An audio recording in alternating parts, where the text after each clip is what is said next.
Mapagpalang araw po sa inyong lahat. Ngayon po ay araw ng Miyerkules, ika-24 ng Hunyo. Pakinggan po natin ngayon ang mabuting balita ng Panginoon. Pagbasa mula sa aklat ni Propeta Isaías. Makinig kayo, mga taong naninirahan sa malalayong lugar. Pinili na ako ng Panginoon bago pa isilang at hinirang niya ako para siya'y paglingkuran. Mga salita ko'y ginawa niyang sintalas ng tabak. Siya ang sa akin laging nag-iingat. Ginawa niya akong parang matulis na palaso na anumang oras ay handang itudla. Sinabi niya sa akin, Israel, ikaw ay lingkod ko. Sa pamamagitan mo, ako'y dadakilain ng mga tao. Ngunit ang tugon ko, ako ay nabigo sa aking pagsisikap. Hindi nagtagumpay gayong ibinuhos ko ang aking lakas. Gayunman ay tinitiwala ko sa Panginoon ang aking kalagayan na ako'y gagantimpalaan sa aking makayanan. Bago pa ako ipanganak ay hinirang na ng Panginoon.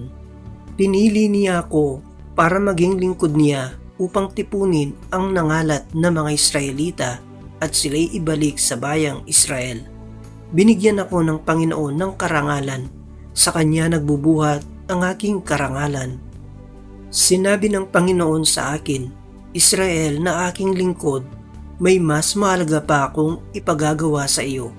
Bukod sa pagpapanumbalik sa mga Israelitang nalabi, ay gagawin kitang tanglaw ng mga bansa upang lahat sa daigdig ay maligtas.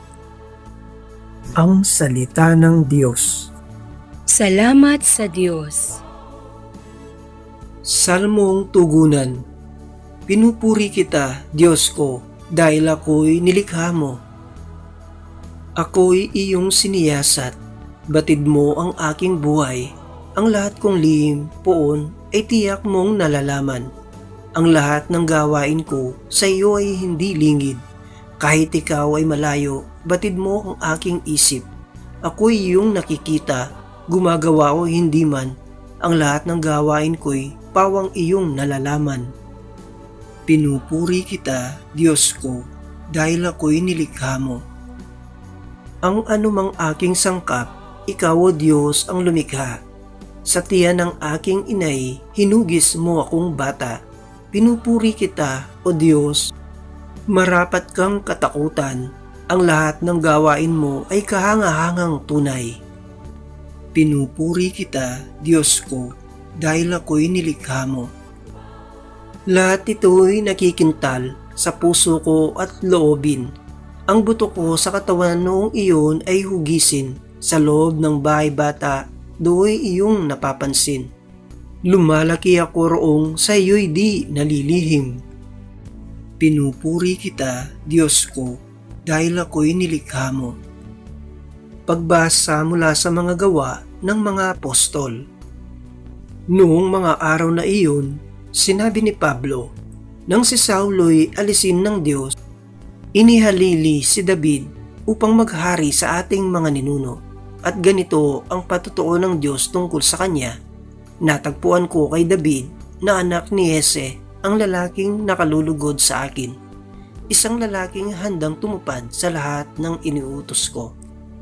Mula sa angkan ng lalaking ito ipinagkaloob sa Israel si Jesus, ang kanyang ipinangakong tagapagligtas.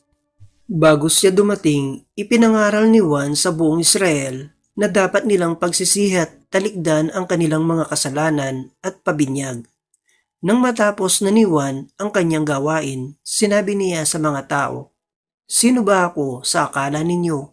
Hindi ako ang Kristo. Ngunit siya'y darating na kasunod ko at hindi ako karapat-dapat kahit taga-alis ng panyapak.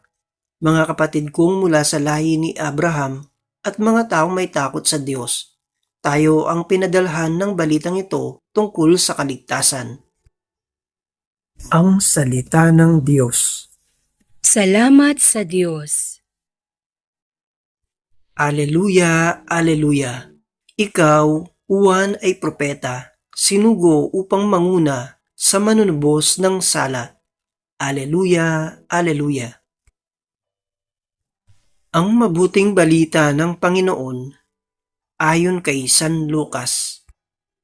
Dumating ang oras ng panganganak ni Elizabeth at nagluwal siya ng isang sanggol na lalaki.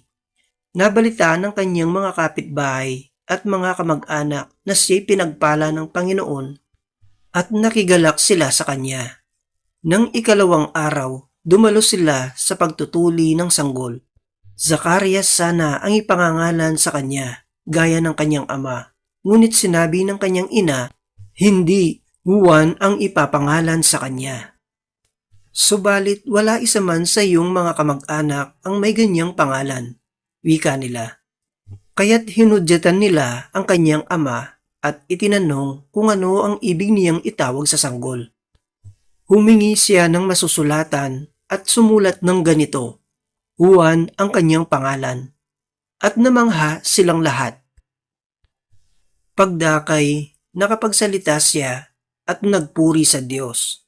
Natakot ang lahat ng kanilang kapitbahay.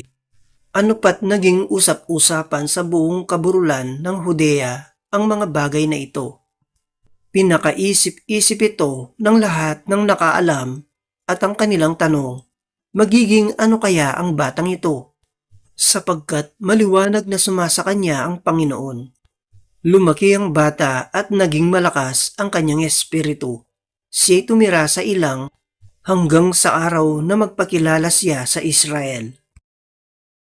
Ang mabuting balita ng Panginoon. Pinupuri ka namin, Panginoong Hesukristo.